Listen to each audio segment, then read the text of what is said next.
اور ایسی ایسی مثالیں ہمارے پاس یہاں موجود ہیں، ایسے ایسے لوگ موجود ہیں جنہوں نے اس نظام میں کام کر کر اپنا لوہا بھی منوایا، اپنے شہر علاقے گلی کوچے کے لیے کام بھی کیا، اپنی ملکی معیشت کو بھی مضبوط کیا، اور نہ جانے اس سے کتنے لوگوں کا فائدہ ہوا۔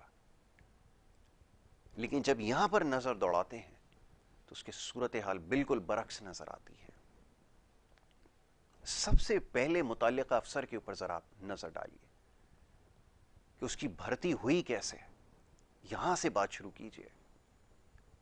ابھی کچھ دن پہلے اتفاق ہوا، میں ایک پروگرام کر رہا تھا، اس میں میرے سامنے ایک رپورٹ آئی، وہ سندھ پبلک سروس کمیشن کے حوالے سے، کہ جو سرکاری افسر ہیں جن کے پاس اہم ذمہ داریاں جن کو سونپی جاتی ہیں اس سندھ صوبے کے اندر، کس طرح ان کو بھرتی کیا جا رہا ہے، امتحانات کا سلسلہ کیا ہے، اس کا کیا نظام ہے، اس کے اوپر سوالات اٹھ رہے ہیں۔ تو جب یہ صورتحال ہوگی تو پھر نتائج ایسے ہی نکلیں گے جو اس وقت نظر آ رہے ہیں۔ پھر ہر طرف آپ کو لاقانونیت نظر آئے گی، کچرے کے ڈھیر نظر آئیں گے، اور یہ کچرا یاد رکھیں یہ صرف گلیوں کوچوں میں نہیں ہے، یہ سرکاری دفاتر میں بھی آپ کو نظر آئے گا۔ اگر کوئی شخص اپنی ذمہ داری پوری کرنے سے قاصر ہے، چاہے اس کی وجہ کوئی بھی ہو، تو اس کی حیثیت کسی کچرے سے کم نہیں ہے۔ اس کا اس جگہ پر موجود ہونا بالکل ایسا ہی ہے جیسے کچرے کا وہاں پر ہونا، جس نے کچھ نہیں کرنا سوائے اس کے کہ لوگوں کے لیے پریشانیاں بڑھانا ہے۔ بڑی تکلیف دہ بات ہے، چپتی ہوئی بات ہے، لیکن حقیقت یہی ہے۔ تو اب بیٹھ کے سوچنا یہ ہے کہ اس نظام سے کیسے جان چھڑائی جائے، کہ تمام تجربات کر کے دیکھ لیے گئے ہیں، نتیجہ صفر ہی رہا ہے۔ کسی بھی زاویے سے اس کو دیکھ لیں، آپ کو اس میں خامیاں ہی خامیاں نظر آئیں گی۔ تو بہرحال یہ وہ معاملات ہیں جس کے اوپر بات کرنا ضروری ہے۔ یقیناً صبح کے وقت لوگ چاہتے ہیں کہ اچھی بات کوئی کہی جائے، کوئی ایسی بات کہی جائے جس سے دن کا آغاز کم از کم اچھا ہو، کیونکہ سارا دن میں جو کچھ ہو رہا ہے ناقابل بیاں ہے، کیا کہا جائے۔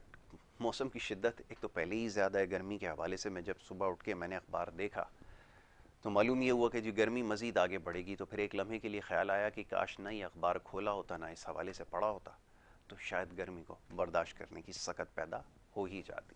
بہرحال جی، حقیقت سے آگاہ رہنا بھی ضروری ہے، اور یہ ہماری ذمہ داری بھی ہے کہ آپ کو حقیقت سے آگاہ رکھا جائے۔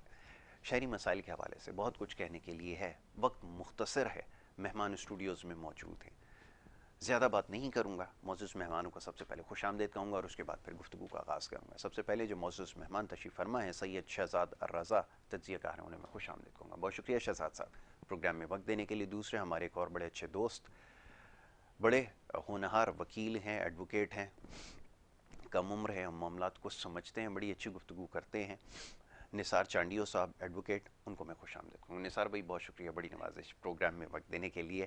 شہزاد صاحب گفتگو کا آغاز آپ کے ساتھ، یہ ایک بڑی لمبی تمہید باندھی ہے اور دل جلتا ہے، خون کے آنسو ہوتا ہے۔ یہ جو سارا منظر ابھی میں نے آپ کے سامنے رکھا ہے، اس کو دیکھتے ہوئے کیا کہنا چاہیں گے؟ میں اور آپ اسی شہر میں رہتے ہیں، اسی ملک میں رہتے ہیں، صورتحال زیادہ مختلف نہیں ہے، چاہے بات سندھ صوبے کی ہو، چاہے پنجاب کی ہو، بلوچستان کی ہے، خیبر پختونخوا یا گلگت بلتستان کی، بتائیے۔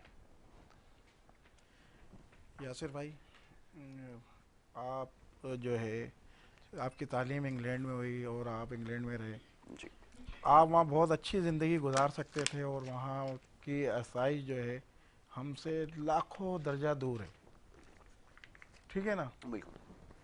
آپ سب چھوڑ کے جو ہے آج اپنے ملک میں آئے، اپنے لوگوں میں آئے، آج آپ یہ باتیں کر رہے ہیں، لوگوں کو احساس دلا رہے ہیں۔ یہی احساس ہر نوجوان جو ہے اب کھڑا ہو جائے، اب بالکل بچا کچھ نہیں ہے۔ بالکل ایسا ہی۔ سری لنکا میں جو لوگوں نے کیا ہے، ایسا ہمارے سیاستدانوں کے ساتھ میں چاہتا ہوں نہیں ہو، لیکن وہ کوئی کسر چھوڑ نہیں رہے۔ بالکل ایسا ہی۔ اور جتنے بھی جو ہے یہ ہمارے دفاتر میں سرکاری افسر بیٹھے ہوئے ہیں، یہ سننے کو تیار نہیں ہیں۔ یہ آپ کی ہماری سننے کو تیار نہیں ہے، تو عام آدمی جو ہے وہ کہاں پر ہے؟